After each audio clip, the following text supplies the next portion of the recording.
fellow Toastmasters and welcome guests. It's been 16 months that I've been semi-retired, and it feels great.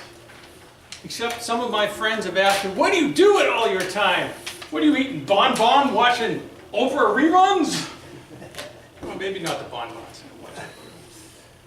No, actually, I've been spending a lot of my time checking off bucket list items, going hiking and biking, as well as reading books and learning a lot about leadership communication, as well as how to overcome adversity.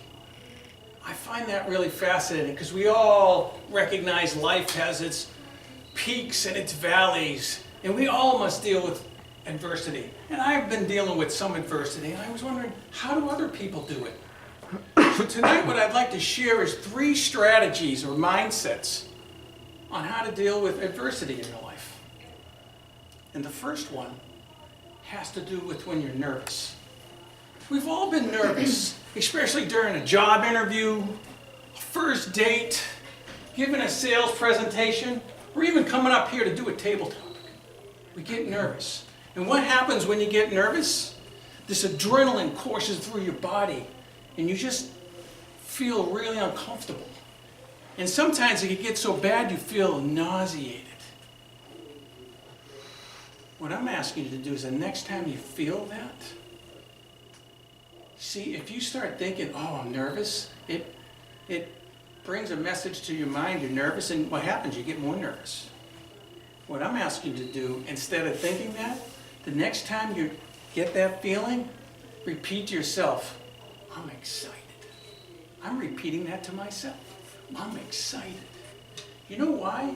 Because your physiology of when you're nervous and when you're excited is the exact same. Your brain doesn't really know whether it's nervous or excited. So what you need to do is reframe that feeling and tell your brain you're excited. And it really works. It sounds stupid. I recently had a job interview and I was a little nervous, and I said, I'm excited. I think I was so excited I scared the person. And my girlfriend started a new job recently and she was a little nervous. And I said, when you get there and you start feeling nervous, say you're excited. And she did. She said, you know, it really worked. So next time you're nervous, say those 2 magic words, I'm excited. The second strategy. Has anyone ever heard of Jocko Willink? Oh, a couple of you have. Yeah, he's kind of a scary looking dude. He's bald with like a stone face with lips, and he just looks mean all the time. They say he's so scary that when he walks in a room, even the boogeyman hides under the bed. I mean, he's just a scary looking dude. But he wrote a very popular book called Extreme Ownership. You see, Jocko Willink was the leader of the Navy SEALs in the Iraq War. So he was in a lot of adverse situations. And with his team, whenever his teammates, one of his strategies was whenever his teammates came with a setback or failure or something, and they would come and vent at him, he would just look at them, listen, and not react. And when they were done, he would just say one word. What was that one word? Good. Good. And the reason why he said good was because he wanted you to vent. He wanted you to get it out. But he said good because there was probably an opportunity in it. And he wanted the other person to think, what is the opportunity? Wanted them to be more solution focused, not just complaining. So he would let them vent it out, and he would just say, good. Because, for instance, you didn't get a job? Good. There's probably a better opportunity out there. Your girlfriend dumped you? Excellent. Plenty of fish in the sea. Probably even better one out there. So it's always looking at the bright side. So when you have a setback or a failure, think good. What's the opportunity? What can I learn from this? What's the opportunity? What's the solution? So take it from Jocko Willink. That's the second strategy. Finally, the third strategy. It's more of a mindset. We all have setbacks, failures, death in families. I mean, life can really suck sometimes, and life is not easy. However, there's a mindset that the Stoics, the Greek Stoics, talk about, and actually Friedrich Nietzsche labeled.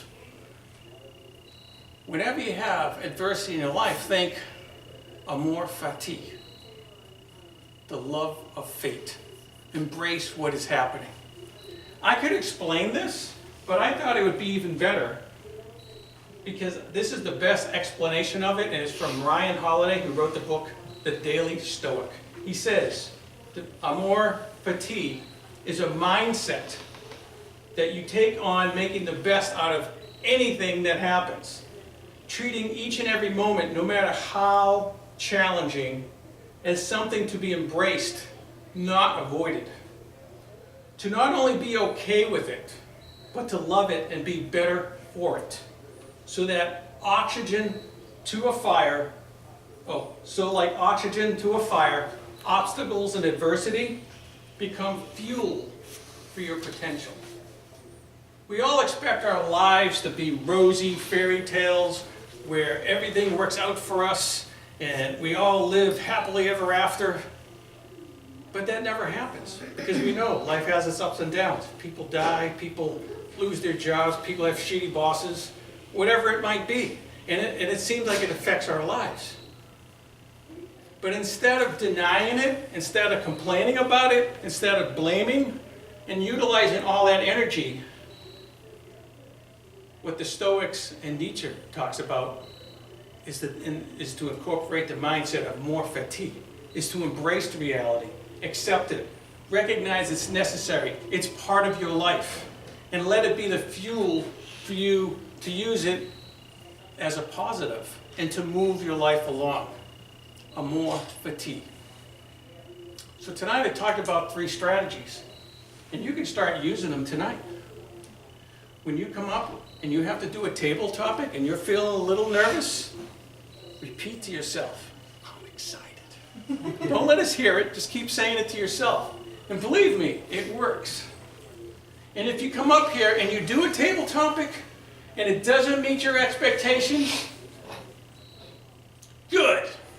What are you going to do about it? You're going to improve and do better next time. That's what Toastmasters is all about. And if you have some serious setbacks and adversity in your life, and you're kind of thinking about complaining about it or blaming somebody or deny it's happening, remember those 2 magic Latin words, amor fati. Mr. Toastmaster.